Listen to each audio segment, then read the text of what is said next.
Hello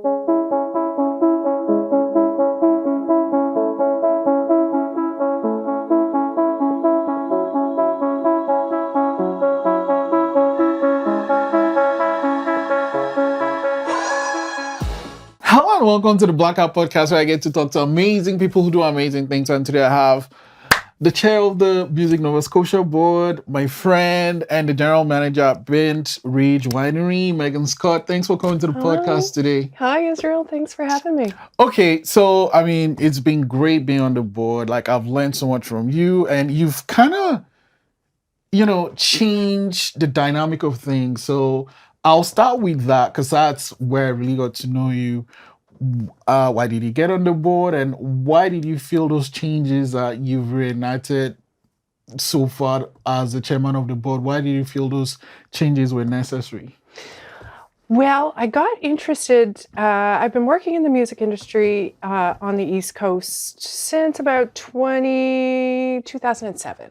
And I started in my hometown of Fredericton, working for festivals and working with artists and stuff like that. I moved to Halifax in 2011. And then I took a couple years and I went to Vancouver. So I was doing events, I was doing artist management, I was right in the thick of the administrative part of the music industry. Mm-hmm. Then I went to Vancouver and I was like, I'm going to spy on these guys and see how they're doing it, the whole music scene out there.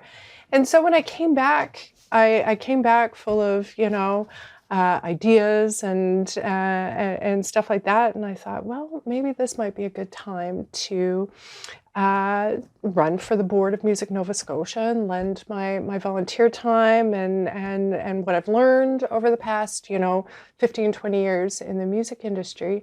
And so when I got there, we the board has done so much for that organization over the past 20, 30 years. And the thing is, we saw the world change very recently. Like, it's been changing constantly, but we saw some major changes in the world.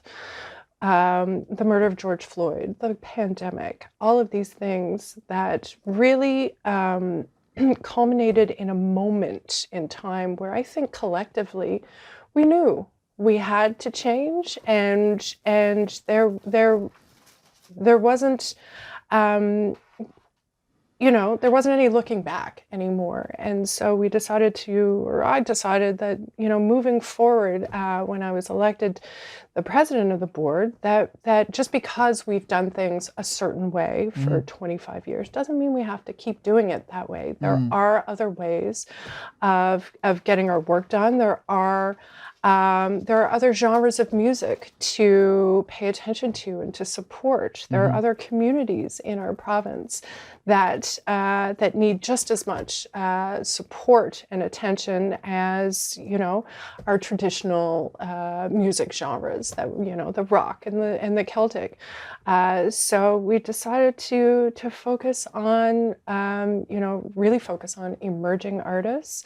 And all of the emerging artists, not just some of them, so that, everyone felt like they were, had an opportunity within Music Nova Scotia to have their music heard, to have their careers supported, that kind of thing. Wow.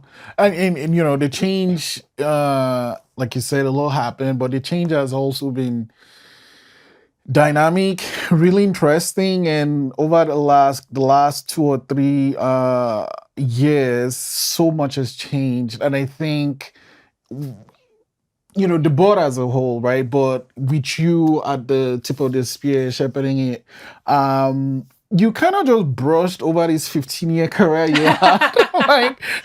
Let's talk about that. So, sure. How did you get into music, and what made you go down that path? Well, I've always loved music, live music, especially. I was a bartender at the university pub in Fredericton. We had music, live music, every night. And so, I was very spoiled to have a place, a couple of, that bar was called the Cellar Pub. There's also the Capitol Complex, now it's called the Cap in Fredericton, where we would hang out downtown and listen to live music all the time. So it was just something that became quite a passion just as an audience member, and as my friends were playing in bands, so I went and supported them, and that just kept going through my couple of university degrees. So when I was a student, I worked at this bar, and then I was finishing up a degree in human rights at St. Thomas University in Fredericton, and I had the choice of going to work for a policy watchdog in New York City for an unpaid internship. Oh. Or I applied and was offered a student position as the promotions coordinator at the Harvest Jazz and Blues Festival. Then it's the Harvest Music Festival now. So that was my first actual paying gig, working for a music event. And so my job was to put together all the promotional materials, and these artists were sending me bios, and I was rewriting the bios because I was like, I can write this better. And so I rewrote Matt Anderson's bio 15 years ago, and he's like, oh, that's cool. So I was just kind of sprucing up some of these bios, and then some of the artists came back to me and they were like, love what you wrote. Do you think you could write, a longer bio for me? Or do you think you could write this grant for me? Or do you think you could help me book some shows? You just seem, like you're into helping artists out. And I was. And so, I spent 6 months working for that festival. And then I worked for them every summer for 5 years after that. I volunteered, actually, after that paying gig. And then, so right after that 6 months that first 6 months with Harvest, ECMAs were coming to town, and they needed a 6-month marketing person. And so I got that gig. And then all of a sudden I am just constantly surrounded by artists and their music and their and their bios and their all of this kind of stuff. And so it all just kind of happened, I want to say all at once, but very gradually as well, because, I worked I worked with some specific artists. I worked with Keith Hallett when he was 16. I worked with Ross Nielsen, who's a blues guy who has now moved out to Saskatchewan to, have a lovely family. I worked with Slow Coaster. I took them to Japan. What an adventure that was. I worked with Chris Kirby, this amazing keyboard player and songwriter and producer now. He's now, although he's from Newfoundland, he's since moved to Lawrencetown here and opened up a studio, and he's recording artists and writing songs constantly with other folks. So I really loved that kind of boots on the ground interaction with artists, putting two songwriters together that I thought might be great, that didn't know each other. I loved doing that. But, with artist management, especially at the level I was at, with emerging artists and folks who were developing themselves, there's not a ton of money. And so this is, to pay my rent, I was either, bartending or doing other gigs. And so I was like, well, let's throw those hours into creating events, putting on shows, working for festivals. And so that's what I would do on the side. When I moved out to Vancouver I moved out there for 2 years, I kind of, it was a natural progression of moving away from artist management and more into venue and festival management. And so did a ton of events out there, worked with a lot of people at Music BC and the creative industries out in BC, and just kind of learned what they were up to. And when I came home, I really wanted to focus on festivals. Love putting on festivals. So I hooked up with Mike Campbell, who, we all know from the Carlton and Much Music days. And he had just started a festival called the Halifax Urban Folk Festival. And so I started volunteering with him, just working the door, volunteering and stuff like that. And then the next year I was managing the volunteers. And then the next year I was the festival manager. And so I spent 10 years, I think, almost, with Mike and the team at Huff. And, have really helped them grow that festival into a multi-venue festival. We moved into Dartmouth. We did some outdoor shows. We did some, workshops and outreach and that kind of thing. And it really kind of blossomed into a really cool festival as we kept working very hard on it. So obviously Mike gave me a great opportunity there, and I stepped away from that festival a couple of years ago. I think it was 2020 during the pandemic. We were actually able to do a festival. It was like this itty bitty little window where they let us open up again, but only half capacity. And anyway, we managed to do a few shows at the Carlton in September of 2020. So that was a lot of fun. And, it's just been quite a journey over the years of my career. I've done a little bit of everything, or almost everything, in the music industry. Yeah, I think one thread that you can pick in everything you're doing is like helping the artists themselves. Like, why is that important to you, though? Well, I mean, my passion is watching music on stage. And so I love going to see my favorite bands. And it doesn't just happen like that. I know that it takes promotion to get people into the room so that, it's an enjoyable show for everyone. And, who's writing those songs? How are those getting written? Are the artists getting paid their royalties for it? Like, knowing all of this stuff about, which I learned through the years and of doing this artist management stuff. But, it just brings me joy to help people further their artists further their careers and elevate those careers so that they're getting paid more for their gigs, they're getting paid more for their royalties, their songs are getting spun more, all of that kind of stuff. They're getting more grants.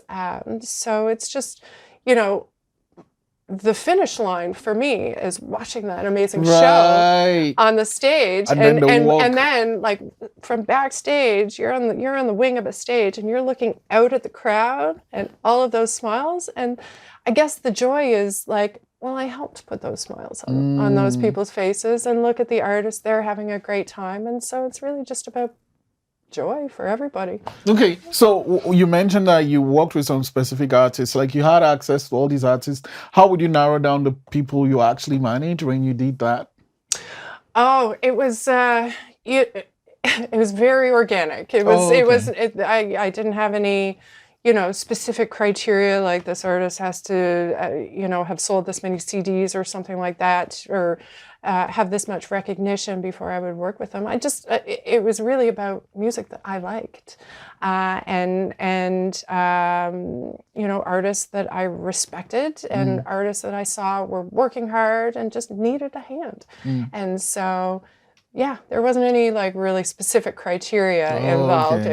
It was really about, I ran into Steve from Slow Coaster, and we just started chatting, and a few weeks later, why don't we chat a little more seriously about this? And so it was quite organic, all of those relationships.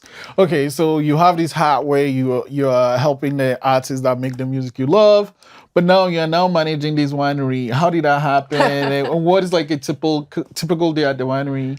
Well, that happened, I was working a month before the pandemic hit. I got a job on the kind of the planning team for this new Lighthouse Art Center, which is located in the old World Trade Center in Halifax here. And, I'm very grateful for the opportunity to have a job in the live music sector during the pandemic, but there was so much to do to prepare the venue to be ready to open. And so I spent 2-3 years with that venue, just trying to get it ready to open. And then not long after the pandemic hit, I guess it was after the first lockdown, and during that first lockdown, I was living alone and I didn't see or touch another human for 3 months. And then, I think everyone all at once, when that lockdown lifted, got on their dating apps because, I ended up meeting someone. His name's Glenn Dodge, and he had recently, in the last couple of years, built with his hands a winery outside of Windsor. This beautiful Tuscany-looking, vibey winery. It's got a vineyard. We make our own wine and stuff like that out there. And so for a couple of years during our relationship, I was working at Lighthouse and he was, working at the winery. And, he would come home saying, oh my goodness, I would love to expand and do weddings. I would love to do glamping. I would love to build some cottages, but he couldn't do it on his own. And so there came a time about a year ago, a little over a year ago, I decided to leave Lighthouse and join him at the wineries. So I'm the general manager out there at the winery. It has a restaurant. We also built a wedding facility on the property next to the vineyard. And so we've got weddings out there for about up to 130 people. Wow. a wedding. So there's just a lot of work to do out there. And it's like putting on a little mini festival every day. It's something different. It's a new event. Every day is new. The people are new who are coming to see us. All the event details for every little event or large event that we put on out there is different, and so it feels like I'm always working on a little festival kind of thing. And we this summer we introduced Free Music Fridays, so I got to keep my fingers in the industry and book a bunch of acts. I think I booked 12 acts for 12 Fridays. So we have live music out there when the weather permits. Right. This weekend might be a little tough, but so it's just a lot of fun. It's a lot of fun working with my partner. We just got married this weekend, so congratulations. Thank you. So it's we have a ton of fun every day. It's a lot of work, but the payoff, again, it's seeing the people smile. When I'm putting on a wedding there, and the bride comes out to me, with a giant smile on her face, that's my reward. They're having a great time, and I help do that. So that's kind of what I get a kick out of when it comes to working in the music industry and working in the events and the weddings industry. Wow. You had your wedding at the winery? I didn't. We thought about it, but, we're there every day. Right. We know every nook and cranny of that venue, and it's a beautiful venue, don't get me wrong, but we just needed a little change of scenery for our own wedding. So we had a lovely little ceremony on someone's private land down in Chester Basin. And then we had a big party at the Shore Club, and Joel Plaskett played, and the Melatones played. So we had a ton of fun. It was a perfect weekend. We couldn't have asked for a better weekend. Yeah. So, I mean, now that, with managing the winery, do you ever see yourself ever going back to managing an artist, or that's done?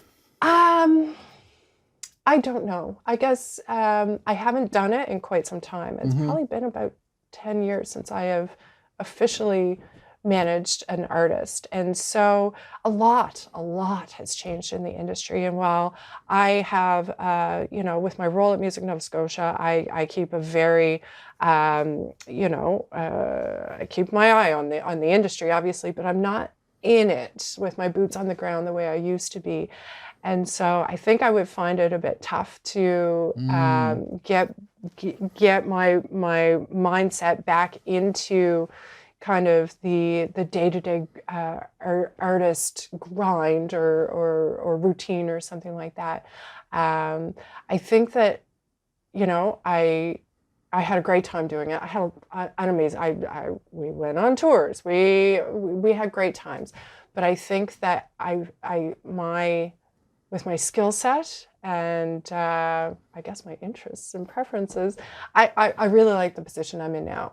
Being able to help influence policy and and help create more opportunities for all of our artists instead of my my person. little kind of stable of artists. Wow. So that's I really enjoy doing it. Okay. Meghan, it's always lovely talking to you. I know you have to rush to the festival, but before you go, I have to ask you this question. Like, you have this breadth of experience, right? An artist is watching, it's like, okay, this is the president of the Music Nova Scotia board. What advice would you give this person when it comes to, like, I guess, grants? Because, like, with artists, that's at least the first protocol for most artists. What advice would you give that person? So my advice for a first time, an artist, let's say submitting or writing a grant for the first time, is talk to other people who have submitted the same grant or even any grant. Like there's a few bullet points to to kind of that are general for all grants, and so succinct writing and a budget that makes sense and all this kind of stuff. There are a few parameters in grants that you just always need to follow. So talk to people, talk to other people, talk to people who have written them, talk to other artists who have received them. What comes next after you receive that grant, right? Those are things that you should know about and be prepared for as a first timer. But at Music Nova Scotia, we've got a guy, a grant guy. He's on staff and he administers all of the grants that we give out within our investment program. And all day, every day, Daryl talks to people, gives people advice, and gives feedback on grants that weren't successful. The thing about grants is every program is oversubscribed. So there is never going to be a time where we can give. The pot is always smaller than the applicant pool, right? And so get that feedback. If you don't get that first grant, don't give up, because if you do, you'll never get another one, ever. I can guarantee you that. But if you keep trying, you might. And you probably will if you, like, I didn't get my first grant. I definitely know that. And so, yeah, just talking to people who have done it before and talking to the guy who gives out the money. It doesn't have to be Daryl. Let's say it's someone at Arts Nova Scotia or someone at Factor. Give them a call or shoot them an email and say, listen, I'm getting held up here. What would you suggest I do? With this particular piece of the grant kind of thing. So, yeah. Wow. Meghan, thank you so much. It's been great. Okay, I'm going to make sure we have this conversation again on a day where you're not in a rush, because I have so many questions, but I'm going to keep them for now. Okay. Thank you so much for coming. Thank you. I had a great time. Thanks, Israel.